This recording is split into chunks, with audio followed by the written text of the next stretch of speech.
Okay, no, good day guys. Ito, may check na naman tayo guys. So, meron na naman ditong U12 error. Panasonic, nag-error naman siya ng U12.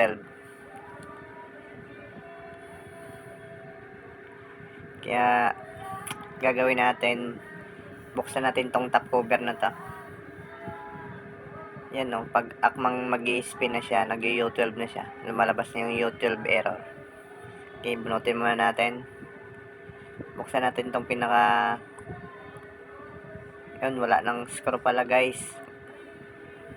Wala nang mga screw dito sa gilid, hindi na naibalik ng unang nag-check nito. May tumingin na daw nito guys, kaya yun, mga screw wala na, hindi na ibalik. At saka hindi rin na ayos yung U12 error. Kaya tingnan natin kung bakit. Ayan, ito pala guys yung pinaka lead sensor nya, yung maliit na chips, dito nakalagay yon. Tanggalin nyo lang yung cover na yan, may dalawang screw.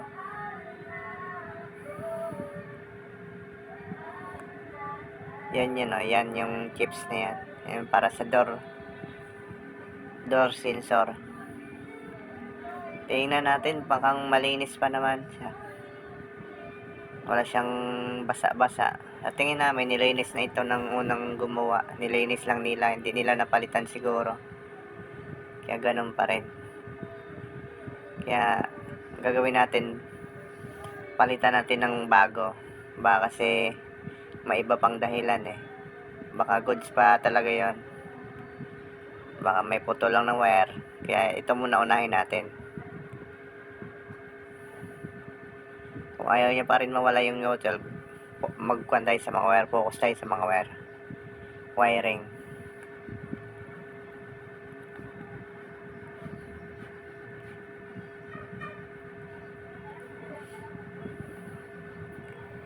Yan, ikabit na natin yung bago.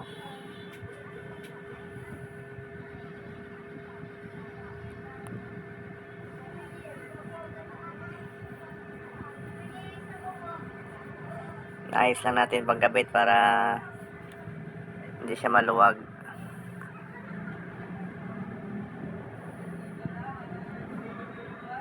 Tapos ibalik natin sa ilalim niya, dun sa door. Ilagay lang muna natin sa lock niya, wag muna natin kubiran.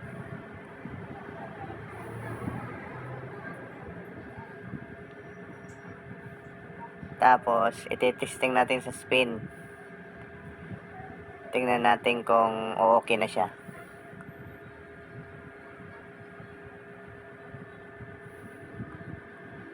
Dapat mag-11 yan. Kung ayan, nag-11 na siya, umikot na siya, hindi na siya nag-12. Kaya yun lang talaga ang problema, yung pinaka chips ng lead sensor nya. Pinatay natin, balik na natin siya,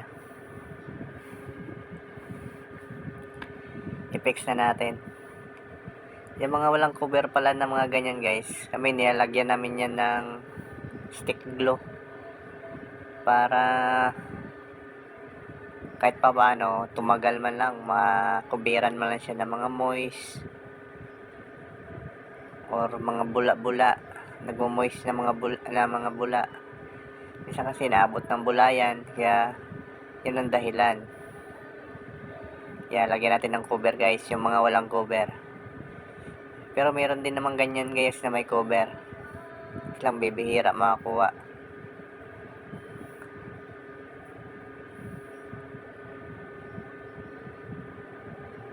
Kaya glow stick lang yan, gulis na yan, stick glue. Pinalamig lang natin. Mabilis lang naman yun tumigas, at saka mabilis lang lumamig, mabilis lang matuyo.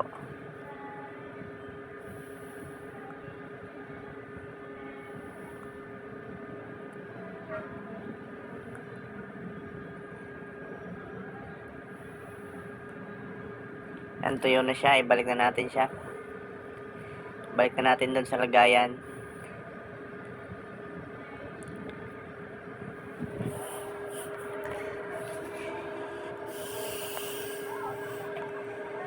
Yan, ibalik na rin natin yung takip niya.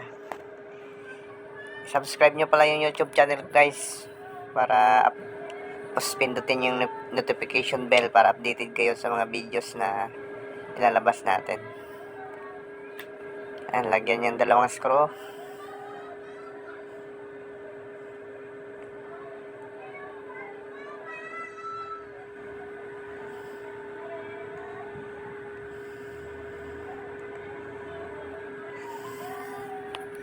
Higpitan nyo lang para mag-flat talaga siya doon sa makubiran niya talaga yan.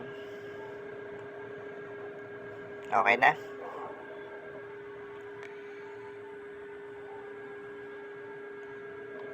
Balik na natin. Yan guys, okay na siya guys. Okay na talaga siya. Naikot na. Kaya pag YouTube error guys, yan lang yun. Yung lead sensor na yan. Yung chips na maliit na yan.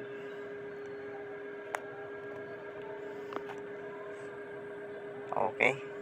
Maraming salamat sa panonood.